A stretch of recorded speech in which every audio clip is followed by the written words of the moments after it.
Hello, welcome everyone, and good morning. And first of all, I want to welcome you to the Geek Tech Show. And today, it is definitely the holiday edition of the Geek Tech Show. With that said, decoration away.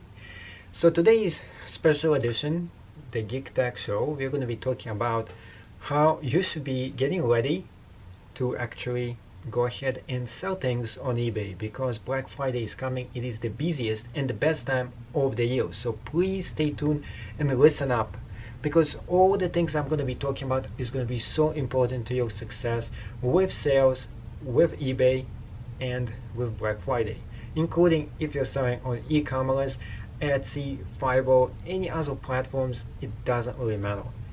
All those advice should be all the same for every single one of them.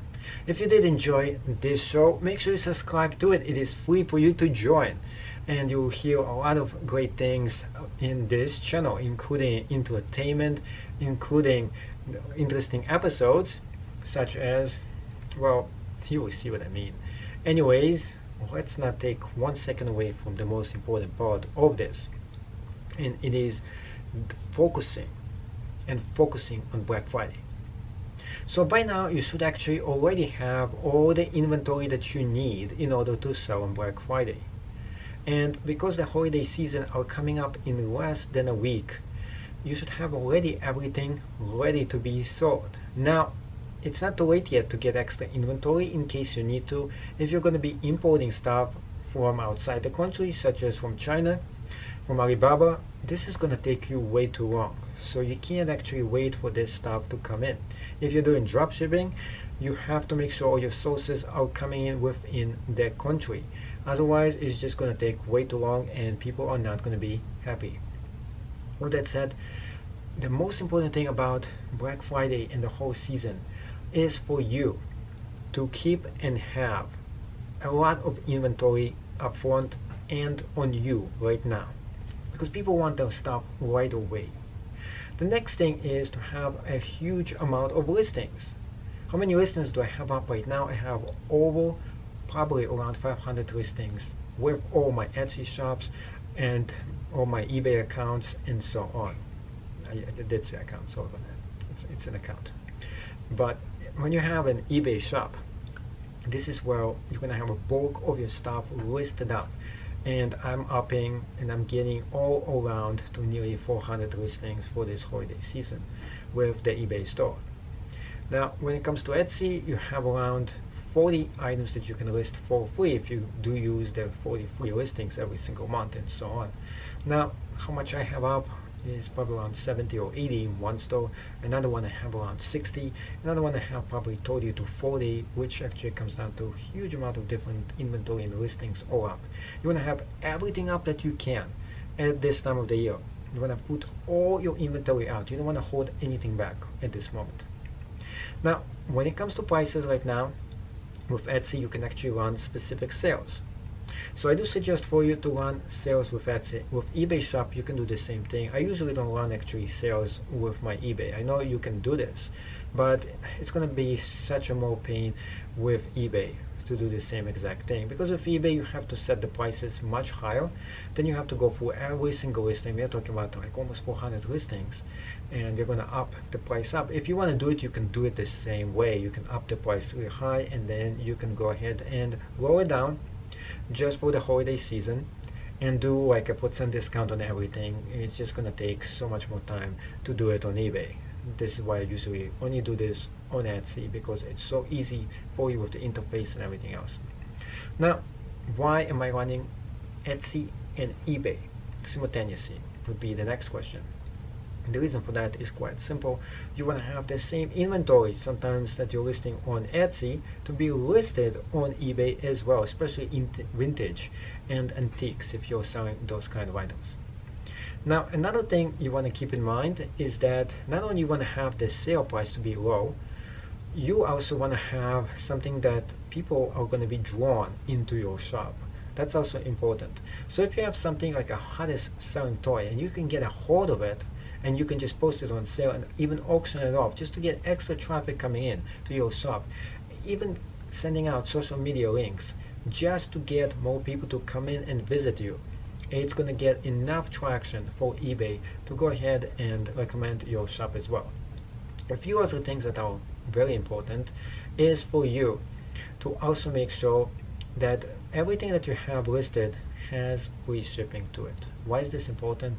Well, with Etsy right now, they want you to actually use free shipping. If you're not using free shipping, your shop is going to get penalized, which actually means less visibility. Now, with eBay, it's not as clear as with Etsy, but at the same exact time, if you could even post the prices much higher, there's no reason for you to go ahead and charge extra for shipping. And here is why. You should build the whole shipping price right inside the actual item. And if it's not working, then find something else to actually sell. And here is why.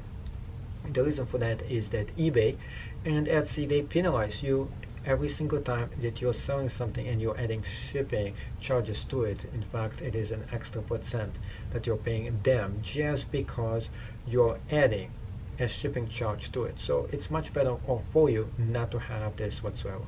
The only reason I used to actually use the shipping fees, and I used to add them even when I get penalized, is only when you're shipping and you're selling this for somebody else.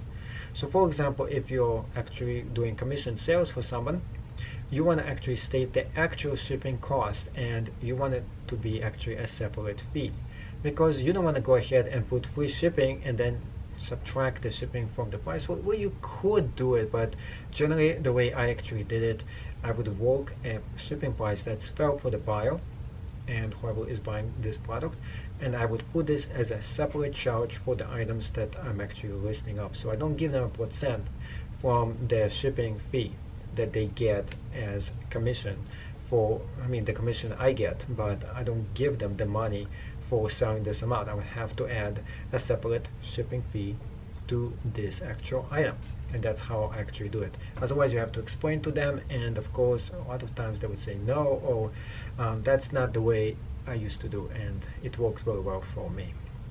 So those are the things that you have to keep in mind now. Another thing is, since there is very few time left for you, you still have to go through every single listing. Make sure it is exactly as described. You're going to get super penalized if you don't, because of course that's how you get all the returns. Now, another thing about returns, eBay wants people to return item back. When I sell stuff on Etsy, I actually allow people to return the item. Interestingly enough, almost no one ever returned an item back to me on Etsy. Etsy is very great with that. When somebody buys handmade or, of course, vintage products on Etsy, they know exactly what they're buying. Most of the time, they're going to be super happy with the product. They actually are not in the habit of buying and shipping it back to you.